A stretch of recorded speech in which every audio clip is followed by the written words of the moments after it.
नमस्कार। बिहार और हैदराबाद में जीत के बाद असदुद्दीन ओवैसी हैदराबाद के सांसद अब उत्तर प्रदेश का रुख उन्होंने किया है। हालांकि उन्होंने पहले ही ऐलान किया था कि वो उत्तर प्रदेश का चुनाव लड़ेंगे। उत्तर प्रदेश के चुनाव में 1.25 साल का वक्त है। फरवरी 2022 में नई सरकार बननी है, लेकिन देश के सबसे बड़े सूबे में सियासत करने के लिए, चुनाव लड़ने के लिए 1 साल का वक्त बहुत कम होता है। ओवैसी के अलावा आम आदमी पार्टी ने भी ऐलान किया है कि वो उत्तर प्रदेश का विधानसभा चुनाव लड़ेगी।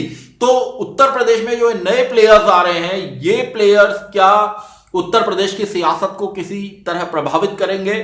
क्या उत्तर प्रदेश के अंदर सपा बसपा की जो राजनीति का एक रहा है कि सपा बसपा और इस बार बीजेपी को सत्ता मिली है, तो क्या कोई नया गठबंधन, नए नेता, नई पार्टियां आकर उत्तर प्रदेश में अपनी सियासी जमीन को मजबूत कर पाएंगी? इस पर मैं आपसे बात करूंगा। आप देख रहे हैं सत्यहिंदी.com। अपील मेरी आपसे यही है कि कॉर्पोरेट मीडिया के मुकाबले आजाद पत्रकारिता का समर्थन करें। सत्य हिंदी की सदस्यता योजना में शामिल हो।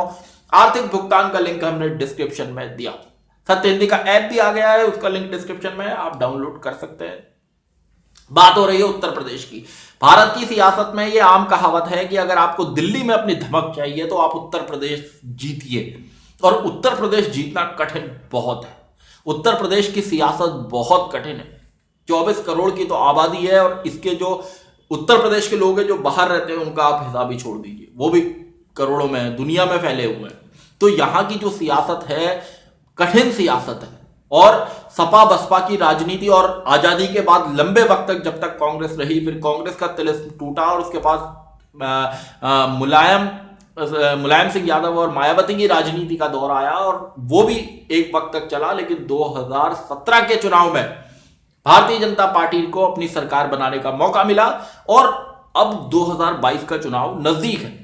इन सालों में कांग्रेस का जो वोट बैंक था, जो कांग्रेस का जनाधार था, जो उसका दलित मुस्लिम ब्राह्मण वोट बैंक था, वो उससे छिटका। ब्राह्मण राम मंदिर के आंदोलन के दौरान माना जाता है कि बीजेपी के साथ चले गए। दलित मायावती के उभार के बाद मायावती का उन्होंने दामन थामा, और जो मुसलमान हैं वो बेसिकली सपा और बसपा के बीच में बटे। तो ऐसे में कांग्रेस कमजोर होती चली गई। हालांकि प्रियंका गांधी वाड्रा ने पिछले कुछ वक्त में जोर लगाया है, लेकिन जिस तरह की हार पार्टी को बिहार के चुनाव में या हैदराबाद में उसका खराब प्रदर्शन रहा है, या अभी ताजा चुनाव देखिए केरल का जो स्थानीय निकाय चुनाव है, वहां भी पार्टी का प्रदर्शन बहुत संतोषजनक नहीं है। तो ऐसे हालात में कांग्रेस कम उम्मीदें जगाती है। पिछले विधानसभा चुनाव की अगर आप बात करें तो तब समाजवादी पार्टी सत्ता में थी, लेकिन ऐसी लहर, मोदी लहर जिसे कहा गया, वो चली और बीजेपी सत्ता में आई। 2019 के लोकसभा चुनाव में एसपी और बीएसपी ने मिलकर एक गठबंधन बनाया। उसमें आरएलडी भी शामिल थी। कांग्रेस को शामिल करने की कोशिशें हुई, लेकिन बात नहीं बनी। तो वो जो गठबंधन था वो इतनी चुनौती बीजेपी को नहीं दे पाया, और बाद में मायावती उस गठबंधन से बाहर निकल गई, और एसपी और बीएसपी के रिश्ते अब बहुत ज्यादा खराब हो चुके हैं, और मायावती खुलकर एसपी से जंग का ऐलान कर चुकी है। इस बीच असदुद्दीन ओवैसी ने बिहार चुनाव के बाद, हैदराबाद जीतने के बाद उत्तर प्रदेश में एंट्री ली है, और यहां पर उन्होंने मुलाकात की है ओम प्रकाश राजभर से। ओम प्रकाश राजभर सुहेलदेव भारतीय समाज पार्टी के अध्यक्ष हैं, पूर्व कैबिनेट मंत्री हैं। और मैं आपको याद दिला दूं, 2017 में जब बीजेपी की सरकार बनी थी तब वो सरकार में शामिल थे, गठबंधन में थे, उन्होंने मिलकर चुनाव लड़ा था। लेकिन तमाम मुद्दों को लेकर उन्होंने योगी सरकार में एक तरह से कहिए कि बवाल काटा हुआ था, और 2019 का लोकसभा चुनाव आते आते उन्होंने अपने रास्ते अलग कर लिए, और कई सीटों पर, 40 से लगभग सीटों पर उत्तर प्रदेश में अपने उम्मीदवार उतार दिए। हालांकि वो बहुत नुकसान बीजेपी को नहीं पहुंचा सके, लेकिन पूर्वांचल के इलाकों में ओम प्रकाश राजभर का ठीक ठाक सियासी जनाधार माना जाता है। अगर बात इस पर होगी कि ओम प्रकाश राजभर कितनी गणित बिगाड़ पाएंगे। ओम प्रकाश राजभर अति पिछड़ी जातियों की राजनीति करते हैं। उनका कहना है कि पिछड़ों में भी एक बहुत बड़ा वर्ग जिसे आरक्षण का लाभ नहीं मिल पाया, वो वंचित रह गया, उसके लिए जो पिछड़ों का 27% आरक्षण है, इसका बंटवारा किया जाना चाहिए, और इसमें उन जातियों को उनका हक मिलना चाहिए जिनकी जो वंचित रही है और जिनकी आबादी ज्यादा है, उनको उनका हक नहीं मिल पाया है। तो अति पिछड़ों के बीच में वो राजनीति करते रहे हैं। और अब जब उनके साथ ओवैसी आ जाएंगे और उत्तर प्रदेश की सियासत में जहां पर योगी आदित्यनाथ हैं, जिन्हें हिंदुत्व का चेहरा कहा जाता है, फायरब्रांड नेता हिंदुत्व के माने जाते हैं, ऐसे में मुसलमानों को भी अपना एक सियासी रहनुमा चाहिए जो उनकी आवाज को बुलंद कर सके। असदुद्दीन ओवैसी ने लंदन से पढ़ाई की है, बैरिस्टर की, और मुसलमानों के तमाम मसलों पर उन्होंने बुलंद तरीके से आवाज को उठाया है। और चाहे आप सीए का मसला हो, एनआरसी का मसला हो, राम मंदिर मामले में सुप्रीम कोर्ट का मसला हो, धारा 370 का मसला हो, असदुद्दीन ओवैसी ने अपनी आवाज को डेमोक्रेटिक मूवमेंट की तरह उठाया है। और इससे मुसलमानों के एक वर्ग को लगता है कि ये उनके सियासी रहनुमा है। लेकिन उन्होंने जैसे ही कहा था कि वो उत्तर प्रदेश में चुनाव लड़ेंगे या पश्चिम बंगाल में चुनाव लड़ेंगे, उसके बाद से वहां ममता बनर्जी परेशान और यहां कांग्रेस परेशान, सपा परेशान, बीएसपी परेशान। क्यों? क्योंकि इन दलों में मुस्लिम वोटों को एकाधिकार के लिए हमेशा से जंग चलती रही है।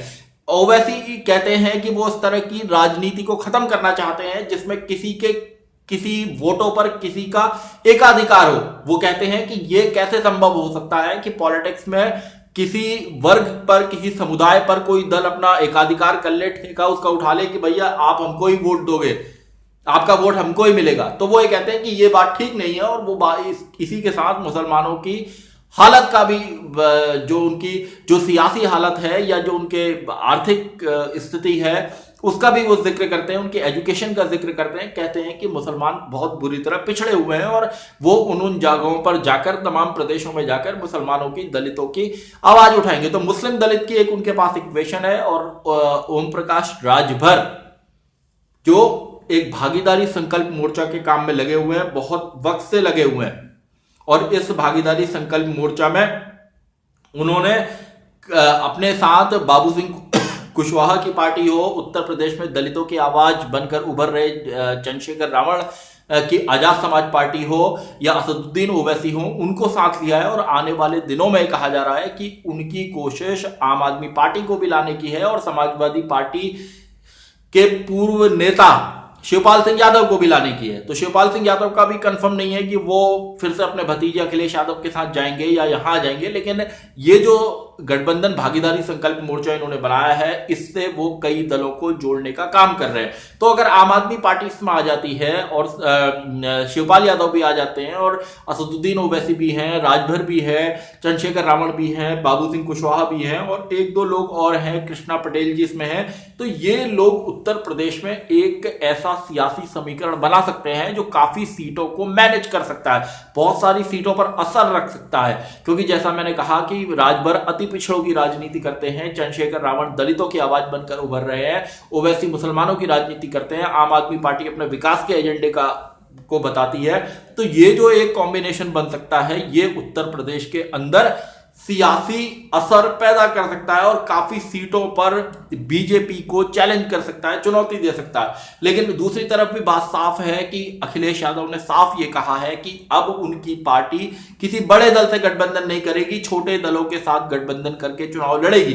तो अगर आम आदमी पार्टी हो सकता है उनके साथ भी चली जाए तो वहां एक नई तरह की इक्वेशन बनेगी। आरएलडी, राष्ट्रीय लोकदल, जिसका पश्चिमी उत्तर प्रदेश में ठीक जनाधार है, वो उनके साथ पहले से है। तो ये जो सियासी इक्वेशन उत्तर प्रदेश के अंदर बनेगी, इन सियासी इक्वेशन से क्या योगी आदित्यनाथ को या भारतीय जनता पार्टी को किसी तरह की परेशानी होगी? एक बात बीजेपी के लिए कही जानी चाहिए कि उसकी जो सियासी तैयारी है वो बाकी दलों के मुकाबले काफी पुख्ता होती है, बहुत पहले से होती है, संगठन सक्रिय है, गतिमान है।